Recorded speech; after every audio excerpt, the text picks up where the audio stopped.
Hello, and welcome to the third of an unknown number of podcasts. I'd like to start today with a few thoughts about working from home. It's a little strange at the moment because you're not in school, but it's not a holiday either. And I know that some of you may be struggling through this time in trying to get things done or trying to figure out what's going on around you. Some of these things can, as I talked about yesterday, lead to some unhelpful thoughts. And so, in order to try and boost your mental health and to look for some positives, I just want to talk a little about how you can manage your time at home and manage the work that you've been set as well. To begin with, it's important, given that you're not in school and it's not a holiday, it's important for you to have some sense of structure and routine. You're used to having your timetables and walking around the building and seeing your friends and going to your classes with your teachers. And I think it would be important for you to try to stick to your timetable in terms of looking at the work that you have for that particular day. Your teachers will be setting things for you to do along those lines. Once you've got the timetable sorted out so that you know you're going to be doing some maths at a certain time or whatever, it's important then to have some form of routine. It's best to have a key set place where you're going to do your work, whether it be at a desk or on the kitchen table or in your bedroom because you've got a little desk set up there already. Some people, because it's new to them, working from home, have been sharing their setup and how they've got themselves organised. This is a photo from somewhere online where clearly they're not used to working from home and they've used an ironing board because they don't actually have a desk to work at. So it's important then to try and follow your timetable as much as you can and to have a set place where you're going to do your work. It's also important to remember that you're not going to be hearing any bells. So you may want to set yourself up with a timer on your phone so that you know you're not going to be spending too much time doing certain tasks. It might be helpful to have a clock nearby as well so that you know I'm going to spend about an hour, possibly less in some cases, on whatever it is that people have set for you. It's also important then for you to be taking regular breaks. You may want to use that break time for something completely different. You might want to read something, you might want to listen to some music. In actual fact, given that people aren't seeing each other on a regular basis, you might want to use your break time to be in touch with your friends. Give them a call, check in on them, see how they're doing. Equally, you might know that there are family members who are alone or people who are vulnerable, and you might want to reach out to them just to see how they're doing and give them a bit of a call, a bit of a chat, just to talk them through what's going on in their day. As far as doing the work is concerned, a few tips here. You'll find all of the stuff in Teams, and hopefully now Doddle has settled down, those of you who are doing science assignments on there. It is a strange new world that you're in.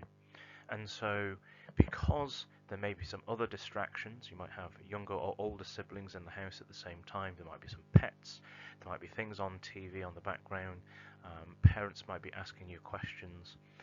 It's easy to get distracted from trying to get the work done. Top tip, therefore, when you open up the assignments, read through the instructions carefully. I know that some people may be distracted and so they've misunderstood or misread something and then you're not sure what to do. So read through the instructions really carefully. If in doubt, if there's not a worksheet available or whatever, then use your exercise books. Record the work somewhere in an exercise book, or if you don't have your books with you, just write it down on some paper or type it into your computer or laptop as a separate document.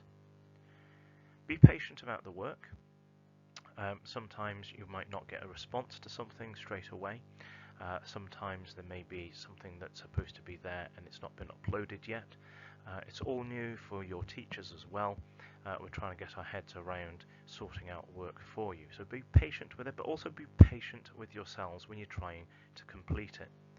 Inevitably, there will be some things that you might get stuck on. So the first thing you should try to do is just try to figure it out as you normally would when you're in the classroom. If you've tried to figure it out and you don't get it, well, we're in a fabulous age where you can go on to ask Google. Type something into Google and you might be able to find something that helps you there. At this point, I'd like to mention that there are other search engines available. You can find some information there, I'm sure, or an instructional YouTube video, or there may be some revision websites that has the information broken down in a way that you understand. If that doesn't work, ask your friends. I'm sure they may well have completed the work or might have a better idea, or even just being able to talk it through with somebody might help you. If after all of that you still don't understand, then ask your teachers. Send us an email. We might not be able to reply straight away. We're either setting some work for other classes, or we might even be in school looking after other children. So a bit of patience if you send in the email and don't get an immediate reply. The other thing about doing the work is to break it down, focus on one thing at a time. If you are looking at some work that's been set and there are several parts to it, focus on just the first bit. It might just be, right, I'm going to look at these calculations, or I'm going to write this short answer before worrying about all the other parts to it. Don't work all day either. This is not work for you to battle through and struggle with and spend most of the day doing. Don't worry if you're feeling that you're struggling or falling behind. Really don't want these things to impact you in a negative way. If it helps, don't be thinking that Sir or Miss is being angry with you because you don't get it. We're very understanding of this situation, and of course, if you are trying your best, then that would please us no end. If you're just having a go, logging in, trying to see what the work is and making an attempt, believe me, we are pleased that you are doing that. So thanks to those of you who are getting on with the work. Thanks also for following the government guidelines and being at home and washing your hands and keeping your social distance as well.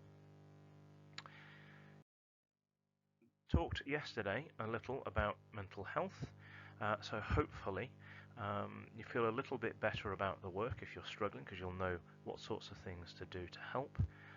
But also as well, just please bear in mind that we are really pleased that you are giving it a go, and in these difficult circumstances, in this strange new world that we find ourselves in, that many of you are actually handing in work for us to take a look at and to mark as well.